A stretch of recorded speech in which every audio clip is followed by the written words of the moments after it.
Fala galera, sejam todos muito bem-vindos a mais um vídeo aqui no meu Mundo Otaku. E é o seguinte, hoje, primeiro, antes de qualquer coisa, desculpa pelo tempo, tem uma semana quase, eu acho que não tem vídeo aqui no canal.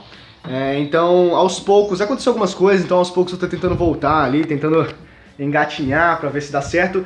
E hoje nós vamos comentar sobre o capítulo 35 do mangá de Boruto, que saiu no dia 8. Então eu não sei que dia que esse vídeo vai sair, mas vamos comentar um pouquinho, discorrer um pouco sobre o que aconteceu nesse capítulo, que foi simplesmente violento, meu parceiro. Foi violento, foi incrível. Detalhe que eu quero comunicar com vocês antes de iniciar o vídeo: Boruto era da Shonen e agora está sendo migrado para V-Jump. Eu acho que é isso. Então temos essa alteração já de início e nós vamos comentar sobre o que aconteceu nesse capítulo 35, porque está simplesmente genial. E eu estou no quarto aqui da minha irmã, porque lá embaixo tá um barulho do caramba, aqui em cima vocês também vão ver que tem um pouco de barulho. Mas eu vou tentar gravar esse vídeo pra vocês, porque se eu não gravar agora, possivelmente eu não gravo mais nunca. Então tentem relevar um pouco o cenário e apreciem a história do vídeo. Então vamos lá!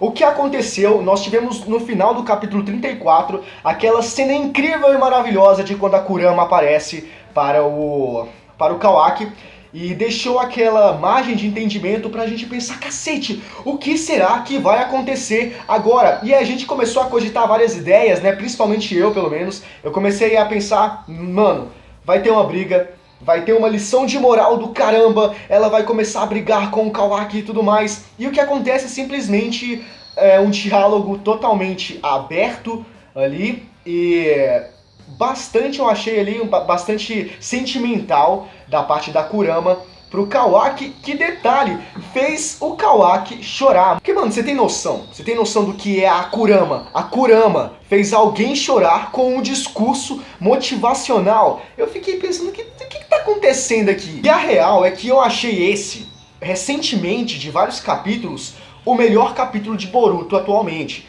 Por quê? Eu não sei dizer, eu não sei se é porque não teve uma participação tão ativa do Boruto, que assim, tem que ter porque é o mangá dele. Mas eu achei, porque, cara, teve uma história, assim, teve uma breve história, assim, de introdução a um flashback, que seria da época do Naruto, que fez, eu acho que fez com que o Kawaki chorasse, eu acho que esse foi um dos motivos.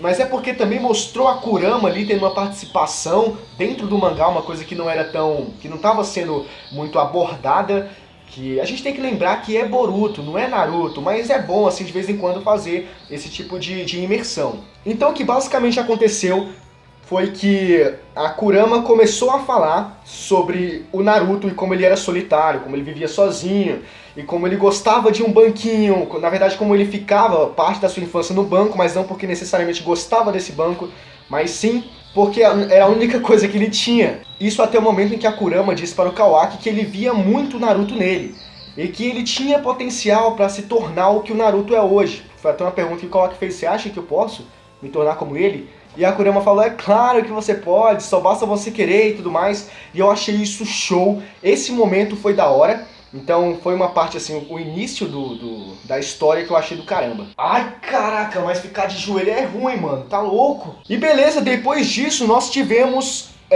a parte ali em que o Sai estava conversando com o Shikamaru, em relação àqueles dados que eles conseguiram, acho que daquela cápsula que envolvia o Karma e o Jigen. Então começou a conversar ali entre eles se não tinha conseguido alguns dados, porque tinha que prestar atenção no Kawaki, porque não podia deixar ali que ficasse muito uma brecha, uma lacuna de confiança, porque ele não era totalmente confiável ainda. E foi nesse momento que eles começaram a discutir, e teve uma parte ali que estavam conversando sobre o Karma, e esse momento ali pegaram um pouco da Tsunade, falaram sobre a marca que ela tinha, a Sakura também tinha, comentaram um pouco sobre isso. Eu não achei muito relevante, talvez seja mais pra frente, por enquanto eu acho que foi só um comentário solto ali mesmo, mas foi só um gancho pra você poder pegar o Karma pra falar sobre ele, porque é mesmo ali que o mesmo símbolo, né, parecido com geometria, sabe aqueles símbolos quadrados, redondos, separados, redondo. Então foi meio que ali pra falar que parece, que pode ser, porque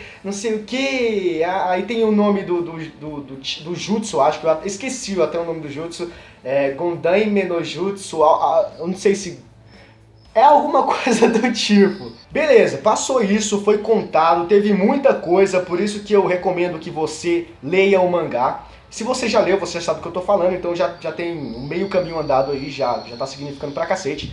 Então o que aconteceu depois disso foi a cena mais top. Nossa, esse capítulo ele foi simplesmente violento, meu amigo, violento, porque tivemos a aparição do Sasuke usando aquele jutsu lá, dimensional, que ele pode ir para várias dimensões e tudo mais, usando o Rinnegan.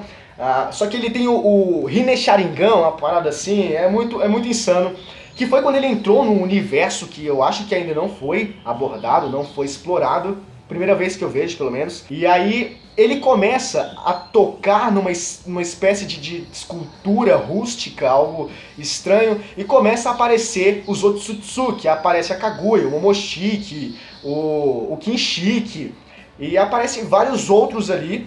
Não, na verdade eu acho que são eles, e aparece mais um que é desconhecido, nem o Sasuke conhecia. Se o Sasuke não conhece, provavelmente a gente já conheça, já deve ter aparecido antes, mas beleza. Fora isso, tava começando a ficar uma parada estranha, esquisita, até que ele viu uma espécie de altar que tinha o símbolo do Rinne Sharingan. E lá embaixo, mano, é agora que a parada ficou estranha, porque lá embaixo tinha um biju. Tinha um biju, cara. Não sei de quantas caudas ele é, nem o Sasuke conseguiu ver direito, mas ele tava lá embaixo e é um biju que nós já conhecemos. Pelo menos era a ideia inicial que o Sasuke teve, e ele consolidou, ele concretizou essa ideia depois que um personagem icônico apareceu pra nós. Quem apareceu usando também o mesmo estilo de jutsu que o Sasuke tem, usando aquela viagem entre dimensões. O Jigen apareceu naquele lugar estranho. Mano, por quê? Não faço ideia. E aí ele confirma aquela ideia que o Sasuke tinha de quem era aquela biju. E nós já conhecemos aquela biju. Então, o que acontece? O Jigen começa a discorrer ali, a conversar, tem uma conversa, um diálogo meio que platônico, né, unilateral, porque não respondia a biju, mas nós entendemos que ela estava putíssima de raiva por algum motivo. Então ele começa a absorver o chakra, a força do biju, e ele começa a se transformar, porque o karma parece que fica insano, e naquele momento a gente pensa, cacete, o que tá acontecendo aqui, velho? Que é justamente o comportamento, a reação que o Sasuke também tem em relação a tudo isso. Mas o que merda está acontecendo aqui? E aí depois disso a gente corta essa cena e alivia um pouquinho mais em uma conversa entre o Boruto e o Mitsuki, que estão conversando sobre como resolver o karma, como entender melhor o karma.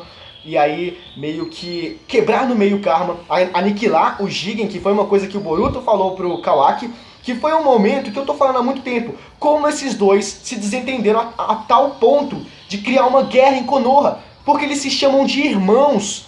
O Boruto bate no peito do Kawaki e fala, tamo junto nessa, irmão, é nóis, a gente vai acabar com o Jigen mesmo, vamos destruir o karma e é nós que tá aqui, porque é isso aí, aqui é conexão Konoha, rapaz. E aí eu não sei por que eles...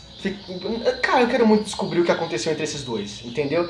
Mas enfim, eles começam a conversar e o Boruto reacende a chama da determinação, dizendo que ele é pupilo do tio Sasuke, é filho do Danadaime Hokage, filho do Naruto, e acima de qualquer coisa, ele é um ninja. Então ele vai fazer as coisas e vai conseguir consolidar tudo, porque ele é o Boruto Uzumaki. E bom, galera, esse aqui foi o vídeo de hoje, espero que vocês tenham gostado. Se vocês gostaram, já sabe o que fazer, deixa o like nesse vídeo. Mais uma vez eu peço desculpas pelos atrasos aqui no vídeo, uma semana sem vídeo, recentemente aí, depois que eu comecei a postar vários vídeos, é uma coisa inédita, mas, como eu disse pra vocês, estou engatinhando aí, calcando os degraus aí pra ver se eu consigo postar vídeos mais em sequência aqui pra vocês, beleza? Mas até lá, fiquem com esse vídeo, espero que vocês tenham gostado, deixa o like, é muito importante, se inscreva no canal e ative o sininho das notificações pra vocês ficarem por dentro de todos os vídeos que eu enviar, beleza? A gente se vê no próximo vídeo, é nóis, valeu, falou e tchau!